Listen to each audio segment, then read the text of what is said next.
If you're aiming for the top, you don't just look at the summit, you look at the next step. Today, we will wrap up chapter 20 of Achieve Your Apex with a lesson from one of the highest places on earth. You don't conquer your goals by staring at them, you climb them one milestone at a time.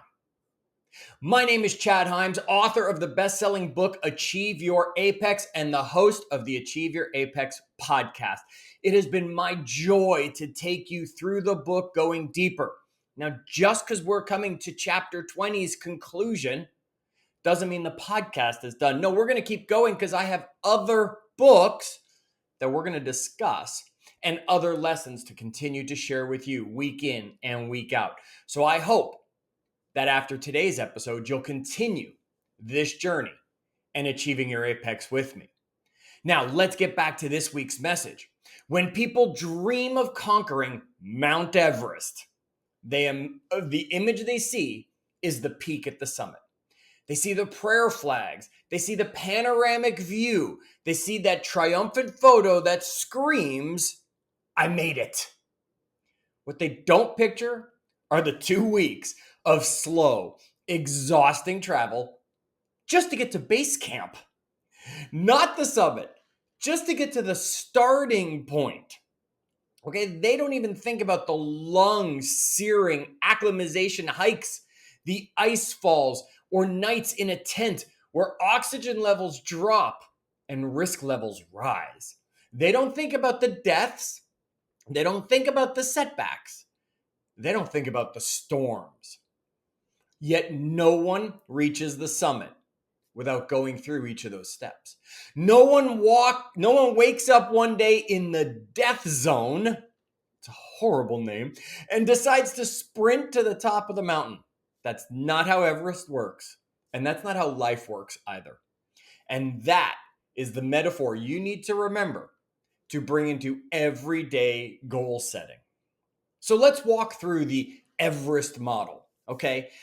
To even see Everest, first you fly to Kathmandu. Then you go to Lukla, okay, where the most dangerous airport landing in the world greets you with a sloped runway. Okay, from there, it's a multi-day trek to the Namche Bazaar. Then you got to go to another place, then to another place. I can't pronounce them all, so forgive me, right? And after all that effort, you finally get to base camp, which is at 18,000 feet, still not the summit of Mount Everest. A flight that is dangerous, travel from place to place to place just to get to the starting point of the climb. Each of these is a checkpoint, and every one of them matters. You can't skip a stage. No part of the journey can be bypassed. There is no hidden card that says skip everything and go right to go or anything like that. You have to do it the way it's been worked out, and there's reasons for it. You either acclimate and move forward, or along the journey you break down and turn back.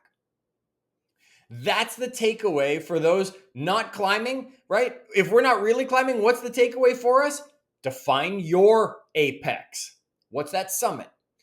Break it into checkpoints that make that full climb possible, even through the danger zones. Celebrate arriving at each checkpoint like it's its own finish line. Rest when needed, refocus when necessary, and when possible, keep going. Because progress isn't about the peak, it's about the path. Yes, people will tell us the story of the view they got from the top. Yet the tale they'll truly always remember to tell is something that happened on the journey there.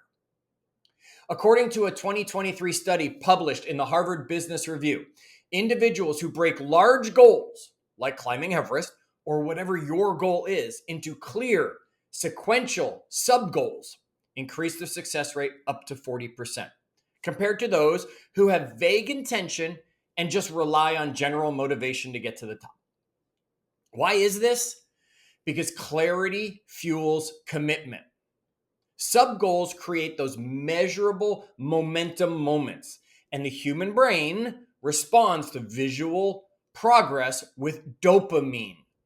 It's your body's own motivation system. Science backs the strategy, and the strategy is simple. Mini finish lines. Hit it, next one. Hit it, next one. Repeat until you are at the top. Confucius said, the man who moves a mountain begins by carrying away small stones. Whether you're building something, dismantling something that's been holding you back, that's the work. That's the grind. Do it one small stone at a time. Before you know it, the pile's moved. You don't need to get it done today. You need to finish the piece in front of you. Okay, now you may remember, if you read Achieve Your Apex or have been following all the podcast episodes, the story of Milo of Croton from earlier in the book.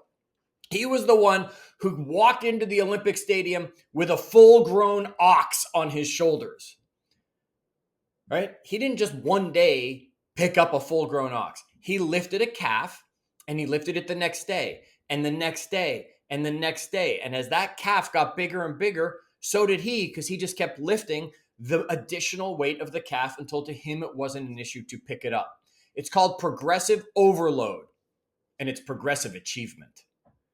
Okay? He didn't chase a breakthrough. He made space for growth to happen.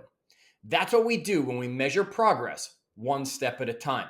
We build strength at the speed of consistency. That's how lifters become legends. That's how a person reaches their apex.